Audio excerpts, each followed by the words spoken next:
ತನ್ನ ಐಷಾರಾಮಿ ಕ್ಲಬ್ನ ಹೈ-ಪ್ರೊಫೈಲ್ ಪಾರ್ಟಿಯೊಂದರಲ್ಲಿ ಸೂರಜ್ ರಾಜುವಿನ ಮನಸ್ಥಿತಿ ಸಂಪೂರ್ಣ ಹಾಳಾಗಿತ್ತು. ಕಾರಣ, ಆ ಪಾರ್ಟಿಯಲ್ಲಿ ಅನಿರೀಕ್ಷಿತವಾಗಿ ಘಟಿಸಿದ ಒಂದು ಸಣ್ಣ ಅಪಮಾನ. ಸಣ್ಣ ತಪ್ಪು ಮಾಡಿದ್ದಕ್ಕೆ ಪಾರ್ಟಿಯ ಹೊರಗೆ ನಿಂತಿದ್ದ ಕ್ಲಬ್ನ ಸಾಮಾನ್ಯ ಉದ್ಯೋಗಿ ಎಂದು ತಪ್ಪಾಗಿ ತಿಳಿದು ಯುವತಿಯೊಬ್ಬಳು ಸೂರಜ್ನ ದುಬಾರಿ ಬೂಟುಗಳ ಮೇಲೆ ಪಾನೀಯ ಚೆಲ್ಲಿ ಅಪ್ಪಳಿಸುವ ಧ್ವನಿಯಲ್ಲಿ "ಕಣ್ಣು ಕಾಣಿಸೋದಿಲ್ವ ನಿಮಗೆ" ಅಂತ ದಬಾಯಿಸಿ ಕ್ಷಮೆ ಕೂಡ ಕೇಳದೆ ಹೊರ ನಡೆದಿದ್ಲು. ಆ ಯುವತಿಯ ದುರಹಂಕಾರ ನೋಡಿದ್ಯಾ? ನನ್ನ ವಿರುದ್ಧ ಧ್ವನಿ ಎತ್ತಿದ್ಲು. ನನ್ನ ಕಡೆಯಿಂದ ಅವಳಿಗೆ ಪಾಠ ಕಲಿಸ್ಬೇಕು.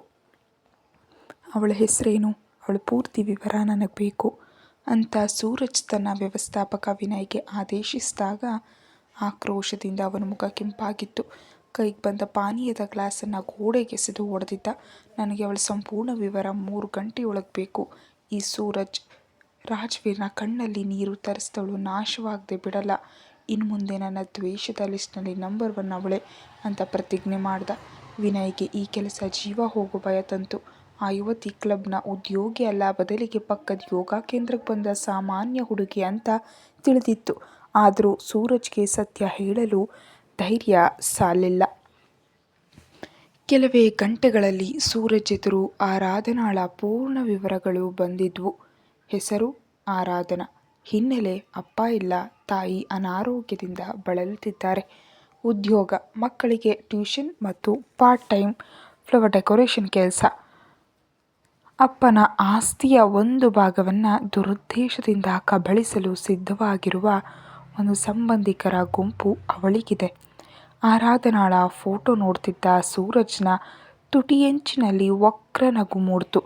ಓ, ಕಷ್ಟದಲ್ಲಿರೋ ಕುಟುಂಬದ ಹುಡುಗಿ, ಆದರೆ ಆ್ಯಟಿಟ್ಯೂಡ್ ಮಾತ್ರ ಮಹಾರಾಣಿ ಥರ. ಸರಿ, ನಿನ್ನ ಈ ಸ್ವಾಭಿಮಾನದ ಕೋಟೆಯನ್ನು ಹೇಗೆ ಉರುಳಿಸ್ಬೇಕು ಅಂತ ನಾನು ನಿರ್ಧರಿಸ್ತೀನಿ ಅಂತ ನಿರ್ಧರಿಸ್ದ. ಅವನ ತಕ್ಷಣ ತನ್ನ ವಕೀಲರನ್ನು ಕರೆದು ಆರಾಧನಾಳ ಕುಟುಂಬದ ಆಸ್ತಿ ವಿವಾದದ ಬಗ್ಗೆ ಪೂರ್ಣ ಮಾಹಿತಿ ಕಲೆ ಹಾಕಲು ಸೂಚಿಸಿದ. ಮರುದಿನ ಸಂಜೆ ಆರಾಧನಾ ತಾಯಿಯ ಔಷಧಿಗಾಗಿ ಹೊರಗೆ ಹೋದಾಗ ಸೂರಜ್ನ ಐಷಾರಾಮಿ ಕಾರ್ ಅವಳ ಸೈಕಲನ್ನು ಬ್ಲಾಕ್ ಮಾಡಿತು. ಕಾರ್ನಿಂದ ಇಳಿದ ಸೂರಜ್ ಬಿಸಿಲು ಕಣ್ಣಿಗೆ ತಾಗದಂತೆ ದುಬಾರಿ ಕನ್ನಡಕವನ್ನು ತೆಗೆದ. ನೀವೇನಾ ಆರಾಧನಾ ಅಂತ ಅಹಂಕಾರದಿಂದ ಕೇಳ್ದ. ನೀವ್ಯಾರು, ನನ್ನ ದಾರಿ ಬಿಡಿ ಅಂತ ಆರಾಧನಾ ಧೈರ್ಯದಿಂದ ಉತ್ತರಿಸಿದ್ಲು. ಸೂರಜ್ ನಕ್ಕ. ನಾನು ನಿನ್ನ ಮುಂದೆ ನಿಂತಿರೋ ಸಾಕ್ಷಾತ್ ವಿಧಿ. ನಿನ್ನೆ ನನ್ನ ಬೋಟುಗಳ ಮೇಲೆ ಪಾನೀಯ ಚೆಲ್ಲಿದ್ದಕ್ಕೆ ಕ್ಷಮೆ ಕೇಳಲು ಬಂದಿಲ್ವ ನೀನು? ನಿನ್ನಂಥವ್ರಿಗೆ ಕ್ಷಮೆ ಕೇಳೋ ಶಿಷ್ಟಾಚಾರ ಗೊತ್ತಿರಲ್ಲ ಅಂದ್ಕೊಂಡೆ. ನಾನು ನಿಮ್ಮನ್ನು ನೋಡಿಲ್ಲ. ಆ ಘಟನೆ ಅಪಘಾತ. ಒಂದು ಕ್ಷಮೆಯೂ ನಿಮಗೆ ಸಿಗಲ್ಲ. ನಿಮ್ಮ ಹಣ, ಕಾರು, ಅಧಿಕಾರ ನನ್ನ ಮೇಲೆ ನಡೆಯೋದಿಲ್ಲ ಅಂತ ಗದರಿಸಿದ್ಲು. ಸೂರಜ್, ವಾವ್, ನೀನು ಬಹಳ ಡೇರಿಂಗ್ ಇದೆಯಾ. ಆದರೆ ಕೇಳು, ನಿನ್ನ ತಾಯಿಯ ಚಿಕಿತ್ಸೆಯ ಖರ್ಚು, ನೀನು ಓದು, ನಿನ್ನ ಮನೆ ಮತ್ತು ನಿನ್ನ ಕುಟುಂಬದ ಕೋರ್ಟ್ ಕೇಸ್ಗಳು, ಇದೆಲ್ಲ ಇಂದಿನಿಂದ ನನ್ನ ಹಿಡಿತದಲ್ಲೇ ಇರುತ್ತೆ. ನೀನು ನನ್ನ ವಿರುದ್ಧ ಹೋರಾಡಬಹುದು, ಆದರೆ ಗೆಲ್ಲೋದಕ್ಕೆ ಸಾಧ್ಯ ಇಲ್ಲ. ಆರಾಧನಾ ದಿಗ್ಭ್ರಮೆಗೊಂಡ್ಳು. ತನ್ನ ವೈಯಕ್ತಿಕ ಸಮಸ್ಯೆಗಳು ಇವನಿಗೆ ಹೇಗೆ ಗೊತ್ತಾದವು? ನೀನೇನು ಬಯಸ್ತೀಯಾ? ನನ್ನ ಆಸ್ತಿ, ಹಣ? ಅದನ್ನು ದಯವಿಟ್ಟು ನನ್ನ ದುರ್ಬಲ ತಾಯಿ ಚಿಕಿತ್ಸೆಗೆ ಬಳಸಿ ನನ್ನ ಬಳಿ ಏನಿದ್ರೂ ತೆಗೆದುಕೊಂಡ್ಬಿಡು, ಆದರೆ ನನ್ನ ಸ್ವಾಭಿಮಾನ ಮಾತ್ರ ಬಿಡಿ ಅಂತ ಅಂಗಲಾಚಿದ್ಲು. ಸೂರಜ್ನ ನಗು ಹೆಚ್ಚು ವಿಕೃತವಾಯಿತು.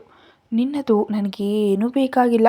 ನನಗೆ ಬೇಕಾಗಿರೋದು ಒಂದೇ, ನೀನು ಈ ವಾರಾಂತ್ಯದಲ್ಲಿ ನಾನು ಹೇಳಿದ ಸ್ಥಳಕ್ಕೆ ನಗ್ತಾ ನನ್ನನ್ನು ಸ್ವಾಗತಿಸಲು ಬರಬೇಕು. ನೀನು ಆ ಹೋಟೆಲ್ ರೂಮ್ಗೆ ಬಂದು ನನಗೆ ನಿನ್ನನ್ನು ಸಂಪೂರ್ಣವಾಗಿ ಒಪ್ಪಿಸಿದ್ರೆ ನಿನ್ನ ತಾಯಿಯ ಚಿಕಿತ್ಸೆಯ ಸಂಪೂರ್ಣ ಜವಾಬ್ದಾರಿ ನನ್ನದು. ಇಷ್ಟು ಸಾಕು ನಿನ್ನ ಕಷ್ಟಗಳು ಕರಗಲು. ಆರಾಧನಾಳ ಮುಖದಲ್ಲಿ ಕಣ್ಣೀರ ಬದಲಿಗೆ ತೀವ್ರ ಕೋಪ ಮತ್ತು ಧಿಕ್ಕಾರ ಮೂಡಿತು. ಇಷ್ಟು ದೊಡ್ಡ ಶ್ರೀಮಂತನಾಗಿ ಹೀಗೆ ಬೇಡಿಕೆ ಇಡೋದಕ್ಕೆ ನಿಮಗೆ ನಾಚಿಕೆ ಆಗೋದಿಲ್ವೇ? ನಿಮ್ಮಂಥವರಿಗೆ ಹಣಕ್ಕೆ ಬೆಲೆ ಕಟ್ಟೋ ಅನೇಕರು ಸಿಗ್ತಾರೆ. ನನಗೆ ಸಾವು ಬಂದರೆ ಸ್ವೀಕರಿಸ್ತೀನಿ, ಆದರೆ ನಿಮ್ಮ ಬೇಡಿಕೆಗೆ ತಲೆಬಾಗೋದಿಲ್ಲ ಎಂದ್ಲು. ಸಾವು? ಹಾಂ, ನಿನ್ನಂತಹ ಸುಂದರಿಯರು ಸತ್ತರೆ ಈ ಪ್ರಪಂಚದ ಸೌಂದರ್ಯಕ್ಕೆ ನಷ್ಟ. ನಿನ್ನ ತಾಯಿಯನ್ನು ಉಳಿಸ್ಬೇಕು, ನಿನ್ನ ಸಹೋದರನ ಭವಿಷ್ಯವನ್ನು ಸರಿ ಮಾಡಬೇಕು ಅಂದರೆ ಈ ಒಂದು ರಾಜಿ ಮಾಡ್ಕೊ. ನನ್ನ ಈ ಆಫರ್ ಮಿಸ್ ಮಾಡಿಕೊಂಡ್ರೆ ನೀನು ಬೀದಿ ಪಾಲಾಗ್ತೀಯ ಅಂತ ಎಚ್ಚರಿಸಿ ತನ್ನ ವಿಸಿಟಿಂಗ್ ಕಾರ್ಡ್ ಅವಳ ಸೈಕಲ್ ಬಾಸ್ಕೆಟ್ಗೆ ಹಾಕಿ ಹೊರಟು ಹೋದ.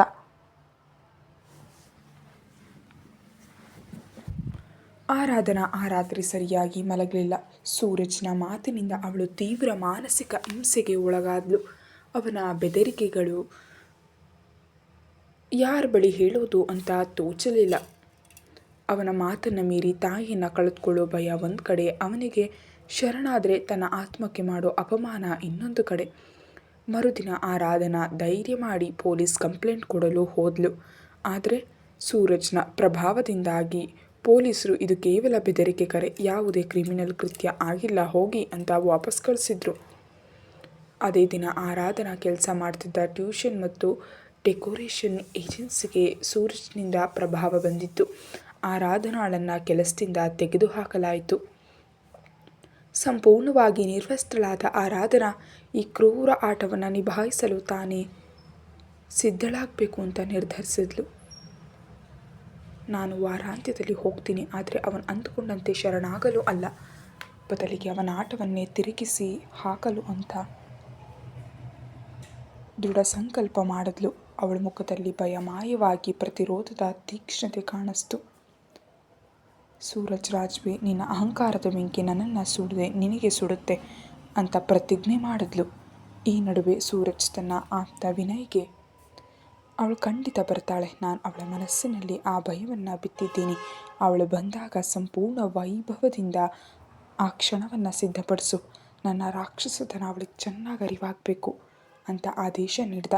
ಅವನಿಗೆ ಗೆಲ್ಲುವ ಬಗ್ಗೆ ಸಂಪೂರ್ಣ ವಿಶ್ವಾಸವಿತ್ತು.